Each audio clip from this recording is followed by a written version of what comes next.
다윗이 병들었을 때라는 제목으로 하나님 말씀 증거하도록 하겠습니다.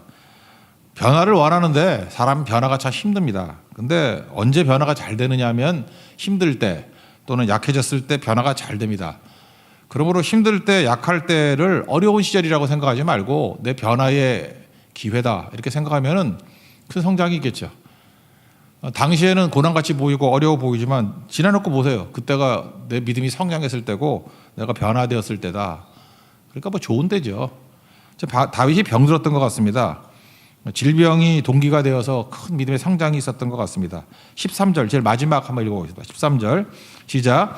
주는 나를 용서하사 내가 떠나 없어지기 전에 나의 건강을 회복시키소서. 그러니까 아마 아팠던 것 같아요.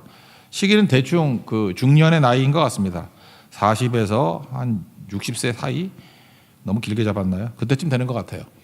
대적들로 인해서 병이 난 것 같기도 하고 병이 났기 때문에 대적들이 약 올리러 온 것 같기도 하고 어쨌든 병하고 대적하고 연관성이 있는 것 같습니다. 그때에 첫 번째 우리가 붙들어야 될 게 뭐냐? 사람에게 반응하지 않았다는 거예요. 우리 저주시에도 많이 배웠죠. 사람에게 반응하면 저주가 되지만 하나님께 반응하면 다 쏟아보면 기도가 된다고. 그러므로 사람 앞에서 자꾸 원망하고 불평하고 이렇게 험담하는 사람들은 무조건 죄고 무조건 손해입니다. 그러니까 기도 안 하는 사람이거든요. 그래서 험담하는 사람 옆에 가지 마십시오. 기도 없는 사람입니다. 그런데 기도하면은 사람에 대한 저주가 사라져요. 왜? 하나님께 다 쏟아부었거든. 그리고 심지어 이게 대적을 만나면은 할 말이 많거든요. 그래서 자기 절제해서 선한 말이라도 해야지. 근데 선한 말도 대적이니까 오해합니다. 그래서 선한 말도 하지 않겠다. 그리고 어떤 일이 벌어지죠? 우리 한국 사람들이 말하는 화병 생기는 거죠. 속에서 불이 타오른다. 다윗이 그랬던 것 같아요. 아마 이게 대적이 너무 약올리는 대적인 것 같아요. 그래서 굉장히 힘들어졌다. 스트레스로 인한 병 뭐 이런 거였습니다. 1절부터 3절까지의 내용 읽겠습니다. 시작. 내가 말하기를 나의 행위를 조심하여 내 혀로 범죄하지 아니하리니 악인이 내 앞에 있을 때 내가 내 입에 재갈을 먹이리라 하였도다. 내가 잠잠하여 선한 말도 하지 아니하고 아니 나의 근심이 더 심하도다. 내 마음이 내 속에서 뜨거워서 작은 소리로 읊조릴 때 불이 붙으니 나의 혀로 말하기를. 거기까지. 좀 전에도 말씀드렸지만 사람에게 반응하면 저주하지만 하나님께 반응하면 기도가 된다는 거예요. 그러니까 우리 크리스찬들은 참 좋죠. 모든 것이 다 기도로 승화될 수 있으니까. 억울해도 기도, 대적이 와도 기도, 질병이 와도 기도. 그러니까 모든 걸 기도의 계기로 삼으면 쉬지 않고 기도하는 게 되겠죠. 그럼 다 유익이 된다라는 것입니다. 그러다 보니까 기도를 통해서 온 지혜일 수도 있어요. 이제 두 가지를 깨닫게 되는데 첫 번째는 뭐냐 하면은 나의 연약함을 알게 하소서. 그러니까 자기 자신을 돌아보게 되더라는 거예요. 이게 중요한 거죠. 나의 연약함을 알게 하소서. 그 4절 보니까 여호와의 나의 종말과 연한이 언제까지인지 알게 하사 내가 나의 연약함을 알게 하소서. 그러니까 다윗은 관계 때문에 모든 일이 벌어진다는 걸 알고 있었어요. 이 관계가 좋다라는 게 의죠. 의. 디카이오스네. 그러니까 하나님과의 관계가 좋아지는 게 의예요. 하나님의 의, 십자가의 의 붙들고 나가야 하나님과 관계가 좋아지잖아요. 사람과의 관계가 좋아지는 거를 이제 주로 이제 정의라 그러는데, 근데 의라고 의, 그죠? 의. 관계가 좋아지는 게 의입니다. 근데 이렇게 대적들이 있는 걸 통해서 혹시 나 때문에 관계가 나빠진 게 아닌가? 그래서 자기를 돌아본다는 거예요. 그러니까 성장의 계기로 삼은 거죠. 그래서 나의 연약함을 알게 하옵소서. 제가 보니까 그래요. 이게 외모가 좋은 사람들 있지 않습니까? 저는 아니기 때문에 너무 뼈저리게 알고 있어요. 이게 딱 보면 예쁜 사람, 딱 보면 멋있는 사람, 이런 사람들은 사는 게 편하죠. 그죠? 못생긴 사람보다 편할 거예요. 왜냐하면 첫인상이 좋거든. 이게 초두 효과라 그러는데 처음에 딱 봤을 때 인상 좋은 사람은 사람을 끌잖아요. 큰 재산인 것 같아요. 그 외모 보고 그 다음에 학벌 보고 그 다음에 재산 보고 뭐 대충 이렇게 세속적인 사람들의 순서가 그런 것 같아요. 다 껍데기죠. 겉을 보는 거. 그래서 이런 것들을 갖추려고 큰 애를 씁니다. 이유가 뭐냐? 이런 것들이 초두 효과가 좋거든요. 그러니까 사람들이 뭐 좋은 차도 타려고 그러고 그렇게 멋진 옷도 입으려고 그러고 왜? 그러니까 별로 갖추지 못한 사람일수록 더 그럴 수 있어요. 속이 꽉 찬 사람은 그런 거 없이. 그런데 진짜 부자들은 대충 청바지에 이렇게 터틀넥 입고 다니잖아요. 스티브 잡스 같이. 그죠? 근데 뭔가 이렇게 사기를 치든지 꿀리는 사람일수록 외모에 엄청 신경을 쓰지. 왜냐하면 그래야 속일 수 있으니까. 그래야 또 자기 열등감을 가릴 수 있으니까. 또 패셔니스타라서 그냥 멋으로 하는 사람도 있죠. 그렇지만 특히 초두 효과가 주는 효과가 있다는 걸 자기는 아는 거예요. 그런데 이거는 처음만 좋을 뿐입니다. 조금 지나면 아무것도 아니에요. 관계가 좋은 사람이 좋은 사람이거든요. 그래서 초도효과 좋은 사람이 초도효과에 너무 재미를 보기 때문에 자꾸 사람을 교체해요. 깊은 친구가 없어. 초도효과 좋으니까 여기서 효과 뭐 몇 달 내지 몇 년 하다 끝나고 또 딴 데 가면 또 환영해 주거든. 또 좋아하고. 이 초도효과 좋아하는 사람들이 맨날 교회도 옮기고 직장도 옮기고 맨날 그러는 거라고. 왜냐하면 그때 단물 빨아먹으면 끝나는 거거든요. 그러니까 실력을 못 갖추는 거예요. 실력은 관계를 이루는 건데. 그래서 관계는 못생긴 사람들이 되게 관계가 좋아요. 왜냐하면 초도효과가 힘드니까 버티잖아. 그러고 난 다음에 관계를 가지면 이게 끝없이 가는 거거든요. 왜? 여러분 겉으로 보이는 거는 그거 오래 못 가잖아요. 뭐 예뻐봐야 뭐 1년 예쁘다 그러면 그 머리 나쁜 사람이지. 나중엔 그런 거 다 사라져 버리죠. 관계만 남는 거라고. 관계만. 그래서 관계를 잘 가져야 되는데 좋은 관계 맺는 사람의 특징이 뭐냐면 말이 통하는 거예요. 그죠? 이게 이게 말로서 우리가 관계를 맺잖아요. 말이 통하는 거. 관계가 깨지는 이유는 뭐냐면 말이 안 통하는 사람이 되는 거죠. 자기밖에 모르는 거예요. 그러니까 말이 안 통하는 거예요. 그러니까 다윗도 관계가 나쁜 게 혹시 내가 나 중심적인 사람 아니었나? 내가 너무 연약해가지고 관계가 다 깨지는 거 아니었나? 그래서 자기를 돌아본다라는 것입니다. 그래서 관계 좋은 사람은요, 주변 사람들이 그래요. 저 사람하고 말하는 게 참 재밌어. 그리고 말이 통해. 그리고 수다 말고요. 저 사람하고 말을 하면 힘을 얻고 에너지를 얻어. 그러니까 위로와 격려가 있어.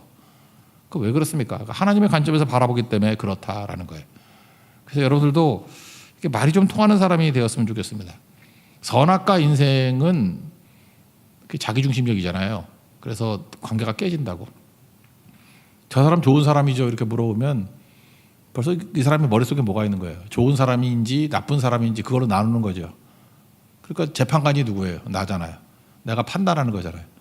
그러니까 볼 때 맨날 저 사람은 좋은 사람, 나쁜 사람, 뭐 좋은 것, 나쁜 것, 그러니까 나 중심이잖아요. 저 어떤 그 분이 하는 얘기 들었는데 참 깊이가 있다는 생각을 들었어요. 저 사람은 좋은 사람이죠. 그랬더니 세상에 좋은 사람, 나쁜 사람이 어디 있어요?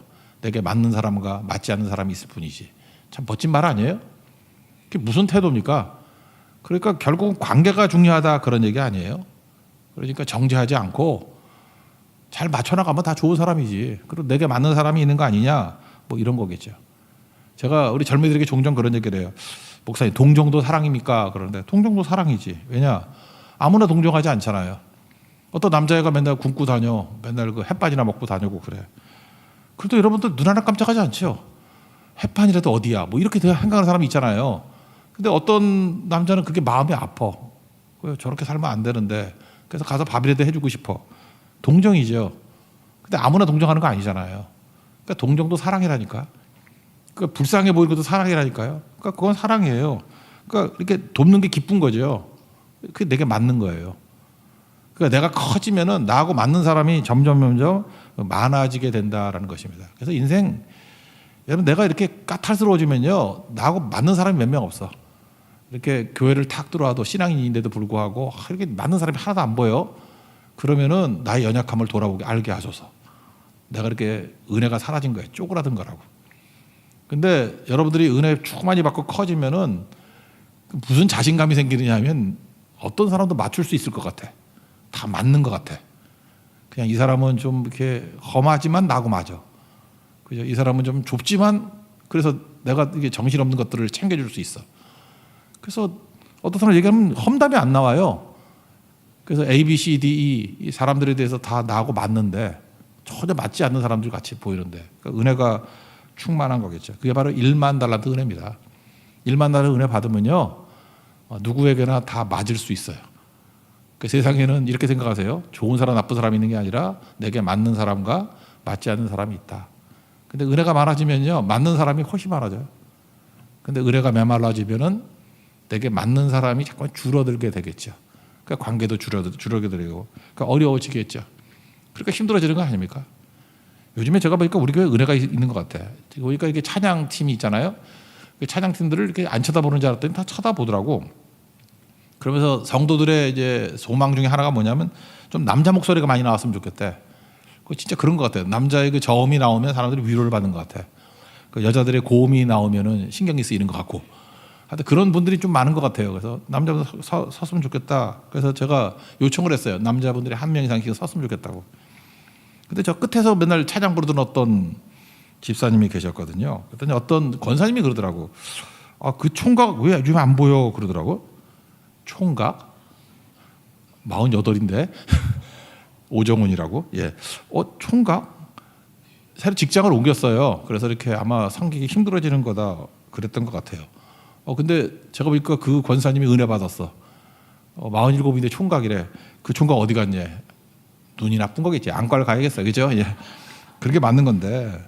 어저께 팀 모임 갔더니 그 부부가 거기 앉아 있더라고요. 나인영 집사하고 둘이 앉아 있더라고요. 그래서 제가 이렇게 얘기했어요. 요즘에 찬양팀 안 서니까 어떤 권사님이 그 총각 어디 갔냐 그러더라고. 그랬더니 그 아내가 너무 좋아하는 거예요. 그럼 내가 총각하고 사는 거예요? 제가 볼 때 그런 것들이 다 위로가 되는 것 같아. 어저께 엄청 위로받고 설교에 은혜 못 받고 그 말이 위로받아가지고 막 나갔다고요. 제가 왜 위로를 할 마음이 생겼냐면 직장을 옮겼대요. 새로운 직장을 옮겼대거든요. 여러분 나무도 옮겨 심으면은 거의 죽는 거 알죠? 나무를 옮겨 심으면 4배 정도의 힘이 든대요. 그래서 여러분 학생들도 신학기 3월 달에 이렇게 새로운 학년 올라가거나 아니면 입학을 하거나 그럴 때 에너지 소비가 엄청나다고요. 왜? 이 옮긴 거기 때문에 4배 정도의 힘이 드는 거예요. 그래서 3월 달에 애들이 노이로제 많이 걸려. 새로 사귀어야 되니까 옮겼을 때. 그러니까 직장 옮겼을 때 4배 정도의 힘이 필요하니 얼마나 고갈이 되겠습니까? 진짜 이럴 때 은혜 받아야 돼요. 이럴 때 힘을 얻어야 된다고. 이걸 아는 인생들은요. 인생 모든 게 관계이기 때문에 어떤 사람에게 새로운 땅을 향해서 나아가고 새로운 접근을 하게 될 때 이게 아는 거죠. 저 사람에게 에너지가 필요해. 그래서 가서 기도해주고 위로해주고 격려해주고 하여튼 4배가 아니라 한 10배 정도 이렇게 쏟아 부어주면 이 뿌리를 내리기 시작한다고. 다윗은 이런 것들을 안 거예요. 그죠? 알 때 내가 잠깐 이렇게 좁아지고 대적들이 많아지고 하는 것들이 혹시 내 문제가 아닌가. 나의 연약함을 돌아보게 하옵소서. 이러니까 성장하게 되겠죠. 이게 얼마나 중요하겠습니까? 우리 인생 가운데도 아무리 잘해도 대적은 있어요. 나쁜 놈은 또 나쁜 놈이지. 어떡하겠어요. 근데 그렇지만 자기를 돌아볼 줄 아는 다윗의 이 자세, 이게 성장케 만든 거죠. 사울왕하고 이렇게 대적 가운데 있었지만 사울왕 비난하고 욕하는 거 거의 없잖아요. 그걸 통해서 자기를 돌아보고 왜 이렇게 내게 안 맞는 사람이 많지 하면서 크게 되는 거. 사울왕 옷 좀 잘랐다고 그걸 마음 아파하잖아. 내가 왕에게 찔러 죽인 것도 아닌데 왕의 옷을 잘랐다고. 그걸 마음 아파하면서 내 연약함을 알게 하소서. 이게 다윗이었다고요. 그러니까 다 성장이죠. 우리 인생도 하나님 앞에서 그런 인생 되기를 바라고 주변에 어려움 당한 사람들에게 내가 하나님의 은혜가 되는 존재가 되기를 원합니다. 힘이 되기를 원합니다. 4배 힘이 필요한 사람에게 여러분 기도해주고 격려해 주십시오. 그러면 살아나게 된다라는 거예요. 병듦을 통해서 고난을 통해서 자기 자신을 돌아보는 믿음의 종 되기를 축원합니다. 또 한 가지는 같은 얘기지만 재물에 이렇게 어려워지면 잠깐 재물에 의지하려고 그러거든요. 재물에 뿌리도 만들고 하나님께 소망을 두라. 6절 7절 읽겠습니다. 시작. 진실로 각 사람은 그림자같이 다니고 헛된 일로 소란하며 재물을 쌓으나 누가 거두는지 알지 못하나이다. 주여 이제 내가 무엇을 바라리요. 나의 소망은 주께 있나이다. 그러니까 어려우면요 재물이 없어서 이렇다고 생각하게. 그래서 되게 마음이 쪼그라들거든요. 돈이 없어서가 아니라는 거죠. 여기 보세요. 뭐라고 되어 있어요. 재물을 쌓아두면 안 되는 거예요. 재물을 쌓아두면 다 날아갑니다. 누가 거둘는지 알지 못한다. 마태복음 6장 19절에 나오잖아요. 재물 쌓아두면 반드시 3가지가 와요. 도둑이 오거나 종이 오거나 동록이 와. 뺏어가거나 좀과 동록이 훔쳐가거나. 여러분들 돈 쌓아둔 사람 상식적으로 한번 생각해 볼까? 여러분이 2000년부터 돈을 쌓아놨어. 2000년에 내 기억에 2000년에 우리 동네에 있었던 그 45평 아파트가 2억 1천만 원이었는데 그때 2억을 쌓아놨다고 생각해 봐요.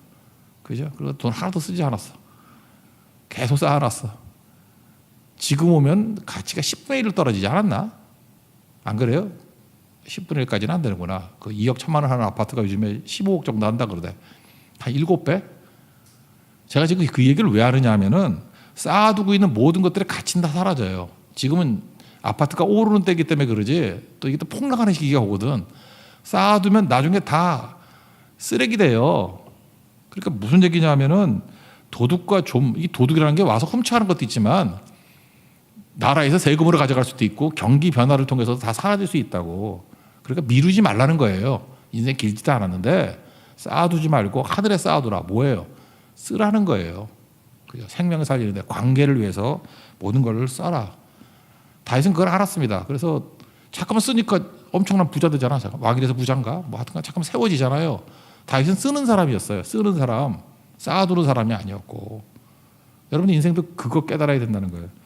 누가 쓸 수 있습니까? 하나님께 소망을 두는 사람. 근데 하나님이 안 보이고 믿을 건 돈밖에 없어 그러면 못 쓰죠. 여러분들 그 연세 드신 분들 보면요 다 쓰지도 못하고 그냥 남겨두고 죽어요 다. 내가 그래서 재물도 말랑말랑한 거 놔둬야 되니까 건물로 놔두면 건물을 어떻게 써요? 그거 뭐 시멘트 쪼개가지고 쓸 거야?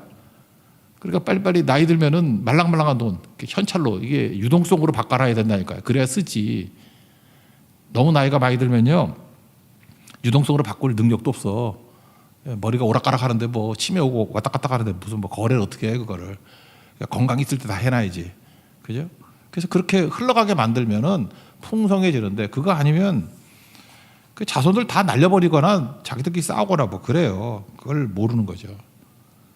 그래서 여러분 물질이 어떻게 쓰는 게 제일 좋냐 하면 일치되게 쓰는 게 제일 중요한 거예요. 지금 일치와 염려를 하면 돼. 하나님께 소망을 두면요. 하나님과 내가 이렇게 떨어져 있지 않냐고 일치가 돼요. 주님께서 내 안에 내주하시잖아요. 나는 죽고 내 안에 예수로 살아계시니까 일치가 된다고. 그 일치가 되면 거기서부터 흡수가 되고 모든 것들을 다 인조이하게 돼 있어요. 누리게 돼 있다고. 소위를 문다 일문이 뭐예요? 사람이 제일 되는 목적이 뭡니까? 그랬더니 하나님을 영예롭게 하고 또 그를 영원토록 즐거워하는 거. 그죠? To enjoy him forever. 주님을 인조이하는 거예요. 영원토록 즐거워하는 거. 즐거워한다는 게 뭐예요? 일치가 되니까 주님과 함께 기뻐하면서 하는 거예요. 동행하는 거라고. 그런 것들이 일치의 삶이죠. 근데 일치의 반대말이면 염려거든요. 염려라는 게 메립 나오라는 단어인데 나누어진다 그런 거예요. 나누어진다. 염려, 불안, 두려움 다 뿌린 똑같아요. 나누어지는 거예요. 몸과 마음이 나누어지는 거예요. 그런 경험 해보셨어요? 오늘도 지금 이 시간이 만약 설교가 지겹다라고 느끼는 사람은 몸과 마음이 나눠져 있을 거야. 몸은 여기 있는데 마음은 식당가 있어. 나눠진 거죠. 뭐 그럴 수 있죠. 불면증이 뭐예요? 몸은 침상에 누워 있는데 마음은 길거리를 뛰고 있어. 그러니까 잠이 안 오는 거죠. 이게 염려거든. 염려. 나누어지다.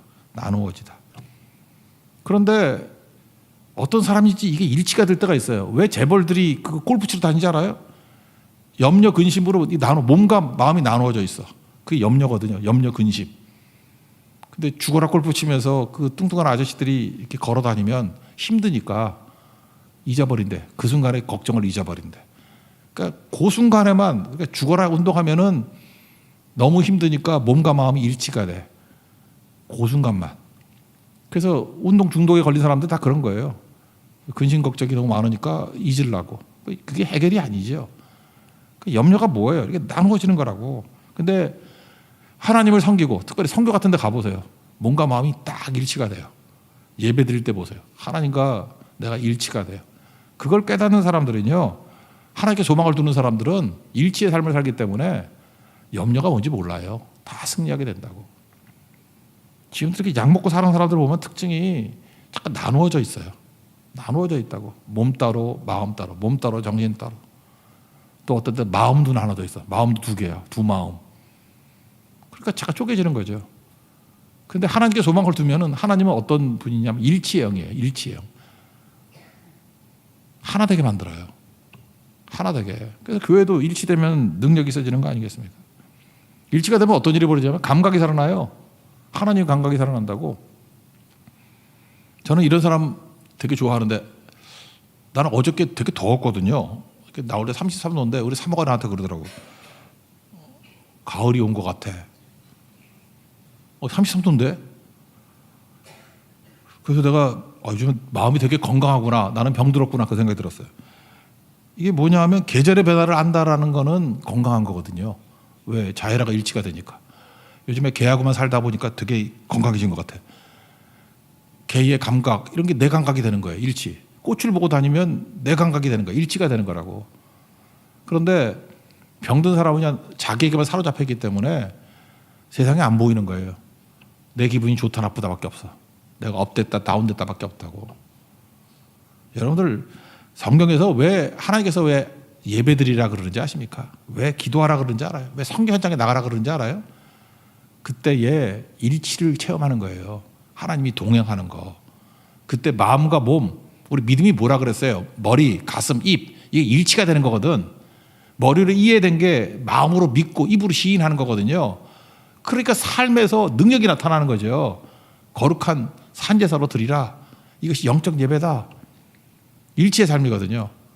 그래서 크리스찬들은 능력이 여기서 나오는 겁니다. 일치에서 나오는 거예요. 하나님을 소망하십시오. 다윗은 병들고 막 깨져 있는데 여기서 막 흥분하는 거예요. 여호와께 하나님께 소망을 뒀더니 모든 게 일치가 되고 그러니까 물어볼 것도 없죠. 염려, 근심, 걱정 다 사라지게 되더라. 주님 나를 건져주세요. 시편 51편에도 그런 얘기 나오죠. 범죄하고 난 다음에 주의 성령을 내게서 거두지 말라고. 이거 뭐예요? 그때 제일 걱정되는 게 뭐냐면 주의 즐거움도 사라지고 염려 인생이 되는 거예요. 나눠지는 인생이 되는 거예요. 몸 따로 마음 따로예요. 근데 하나님의 성령이 임재하니까 다시 일치의 삶을 살더라. 인테그리티. 그게 기쁨입니다. 요셉도 보세요. 종로로 탄데도 불구하고 인테그리티. 일치잖아요. 일치. 그때 모든 것을 능가하는 힘이 있게 된다는 것입니다. 오늘도 하나님께 소망을 둠으로 말미암아 나누어진 몸과 정신이 나누어진 염려 상태가 아니라 일치되는 하나님과도 일치되고 몸과 마음도 일치가 되는 우리 크리스찬의 승리의 모습으로 서는 하나님의 거룩한 종 되기를 축원합니다. 네, 자리에서 일어나겠습니다. 나를 부르신 주가 찬양하겠습니다.